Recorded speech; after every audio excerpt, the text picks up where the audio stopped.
Ici sur cette chaîne, toutes les femmes sont des saphirs, toutes les femmes sont des pierres précieuses. Alors moi, je vous appellerai des saphirs, moi-même j'en suis une. D'accord. Bonjour, bonsoir, tout dépend de quand vous tomberez dessus. Enfin, je l'ai fini, cette vidéo tant attendue. Cette vidéo qui est l'entrée en matière de notre sujet principal sur cette chaîne. Voilà. Vidéo tant attendue, ta-da-da-da, elle est là. Alors, mesdames, comme l'indique l'intitulé de la vidéo, comment bien choisir sa formation. J'aurais dû l'intituler ainsi, così, pardon. Vous l'avez remarqué, je suis en Italie, donc ça m'embrouille un peu, excusez-moi. Alors, comment choisir sa formation? J'aurais dû mettre comment bien choisir sa formation. Pourquoi cet élément? C'est vraiment très important. Alors, c'est le début de la grande aventure. Si l'entrée en matière est faussée, le reste sera un peu difficile, mesdames. Alors, je tiens à vous rappeler que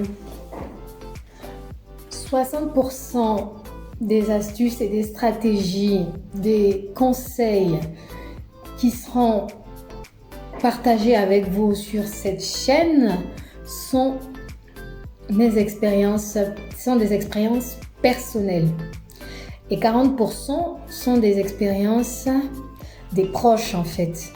Donc il n'y a rien qui soit le fruit de mon imagination. Mais alors là, non, du tout. Et je me suis dit, vu que ça m'a servi et ça m'a porté là où je suis, naturellement, je me suis cogné la tête plein de fois. Mais si je peux éviter cela à certaines femmes, à certaines petites sœurs, pourquoi pas le partager avec vous? D'accord? Et naturellement, vous apporter ce qui m'a réussi. Qui sait, ça peut aider plus d'une. Alors, on repart dans notre thème. Comment choisir sa formation? Et là, avant de nous lancer, mesdames, je fais appel à votre bon sens, que j'appellerai ici l'honnêteté intellectuelle, l'honnêteté aussi avec soi. Pourquoi j'insiste dessus? Et j'aurai l'occasion de développer cela plus amplement dans notre rubrique développement personnel. D'accord? On remarque, ou j'ai remarqué très souvent que certains petits frères, certaines sœurs, après leur baccalauréat, ou d'autres qui décident de se lancer dans une formation professionnelle ou une spécialité, ne font pas toujours ce choix parce qu'elles sont passionnées de cette formation ou parce que c'est ce qu'elles ont réellement envie de faire. D'autres le font la plupart du temps pour chercher à plaire ou à impressionner l'entourage. Et ça, c'est mais alors là, très dangereux. Alors, rien n'est acquis, on est d'accord. Je m'explique.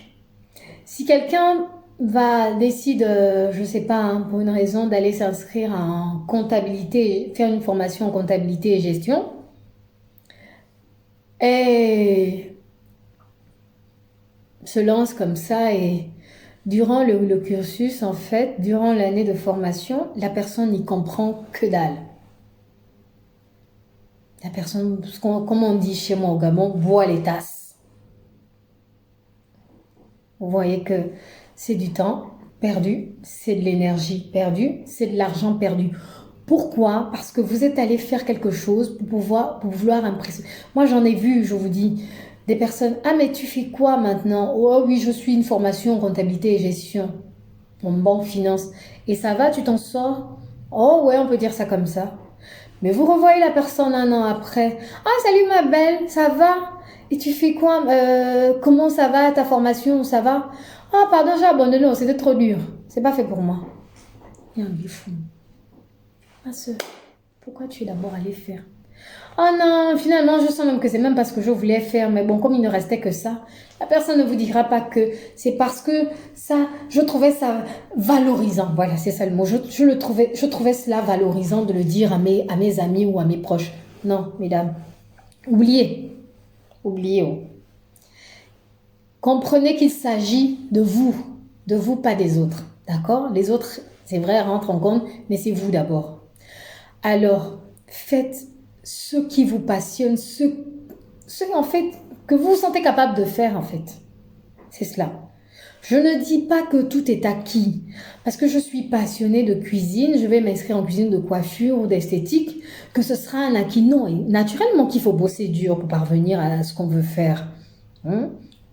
Mais faites à la base ce qui vous passionne, ce que vous vous sentez capable de faire. Vous dites, moi je choisis avec toute ma tête, mon esprit, de faire cela et je vais m'y atteler.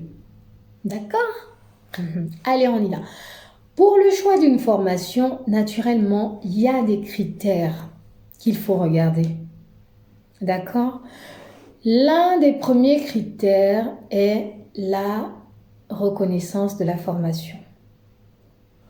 Excusez-moi, avant la reconnaissance de la formation, ayez toujours, mesdames, un agenda.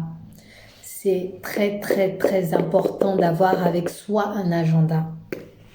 Pour prendre des notes, au moins vous êtes organisé. Écrivez tout ce que vous avez à faire, même la chose qui vous semble la plus banale. Mesdames, prenez l'habitude de l'écrire. Pour celles qui le font déjà, c'est super. Pour celles qui ne le font pas encore, commencez à le faire en fait. Ça va vraiment vous aider. Commencez à faire le tour comme ça des centres ou des instituts. Répertoriez-les. Une fois que vous avez fini, faites le tour. Si vous ne pouvez pas vous rendre, celles qui sont en Europe, vous appelez ou vous envoyez des mails ou vous allez sur la page parce que la plupart des centres ici en Europe ou des instituts ont des pages. Bon, pour l'Afrique, vous pouvez vous y rendre sur place ou encore si on est à l'ère du numérique et s'il y a des instituts ou des centres comme ça qui ont des pages, allez-y sur la page ou si vous pouvez vous rendre sur place pour avoir la bonne information ou de meilleure ou plus ample information, allez-y. Voilà, l'une des premières choses, voilà comme ça, la reconnaissance de la formation. Qu'est-ce que j'entends par reconnaissance de la formation? C'est de savoir si cette formation est certifiée. Savoir si elle est certifiée, savoir si au terme de cette formation, il y a un diplôme. Est-ce que ce diplôme est reconnu par l'état dans lequel je me trouve? Ça, c'est la première chose. Voilà, vous le marquez. Regardez aussi le taux de réussite à l'examen dans cette formation. Oui, mais là, oui, pour l'année, nanana, quel est le taux? C'est des questions que vous pouvez poser comme ça quand vous rentrez sur place si vous ne les avez pas en ligne, d'accord? Un autre critère, l'ancienneté de la formation. Quand vous arrivez dans un centre, vous trouvez une formation, je ne sais pas, esthéticienne, vendeuse en pharmacie ou cuisine, ou je ne sais pas, regardez l'ancienneté de la formation. Depuis quand cette formation existe dans ce centre ou dans cet institut? Il y a des centres ou des instituts où vous trouverez que la formation, elle existe peut-être depuis 1 an, 2 ans. En fait, plus la formation, elle est ancienne, j'ai envie de dire comme ça dans le centre, plus je me dis qu'ils ont eu le temps de se perfectionner, d'améliorer certaines choses et avec, vu qu'on est à l'ère du numérique, pourquoi pas ajourner leur programme. Ça, ce serait bien aussi de savoir depuis quand elle est là. Et même si vous vous rendez sur place, par exemple, si vous avez la chance de rencontrer des personnes qui suivent déjà cette formation, essayez d'échanger avec eux en fait sur le déroulement, comment ça se passe, comment ils se sentent et tout, savoir un peu ce qu'ils en pensent en fait. Ça pourrait peut-être vous aider. Et ce serait bien également de regarder un autre aspect qui est le taux d'insertion des personnes qui ont suivi cette formation. C'est-à-dire que, qu'est-ce que j'entends par là? Aujourd'hui, combien sont en poste en fait? Parce que ça ne sert à rien d'aller faire, excusez-moi mesdames, ça ne sert à rien d'aller suivre une formation et après, pour aller encore s'asseoir à la maison. Ou on n'embauche pas. Non, ce serait bien aussi d'avoir une idée de ça, en fait, du taux d'insertion. Combien sont en poste aujourd'hui après avoir suivi cette formation? Ça, c'est très, très, très, très important, mes chéris, mes saphirs. D'accord? Une autre chose, les sélections d'entrée en formation, ça, c'est important. Il y a également des critères pour chaque centre, chaque institut ou école supérieure a ses critères. Il y a, vous irez par exemple savoir si pour avoir accès à cette formation, cela requiert un diplôme. D'accord? Pour une école supérieure, je ne sais pas, ou l'institut ou un centre, on va peut-être vous dire niveau bac. Il y a des centres ou des instituts qui vous diront niveau BEPC. D'accord? Il y a d'autres centres qui vont vous dire niveau CEP ou DUT, DS, tout ce que vous voulez en fait, ou je ne sais pas. Demandez également, comme vous trouverez aussi des centres ou des instituts qui demandent aucun niveau en fait. Cherchez également à savoir si l'accès en formation se fait sur concours.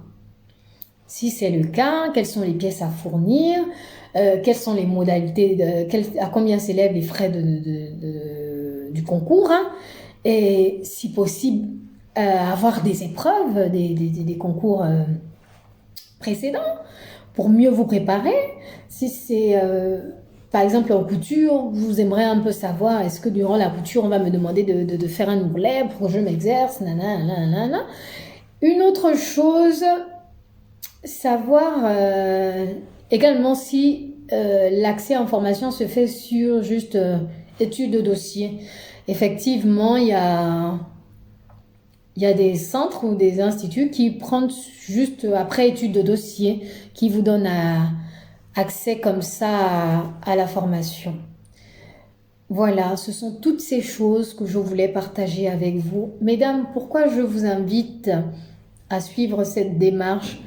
Cela vous aidera vraiment à mieux vous organiser dans votre temps et à mieux appréhender l'année scolaire. Voilà, je vous retrouve dans une prochaine vidéo pour la partie organisation de la formation. Ça également, c'est très important. Nous en reparlerons dans la prochaine vidéo. Je vous invite, mesdames, à me suivre. Merci mes saphirs. J'espère que ce que je viens de partager avec vous vous sera utile. Je vous retrouve très prochainement. N'oubliez pas de liker, de vous abonner. Laissez-moi un commentaire en dessous.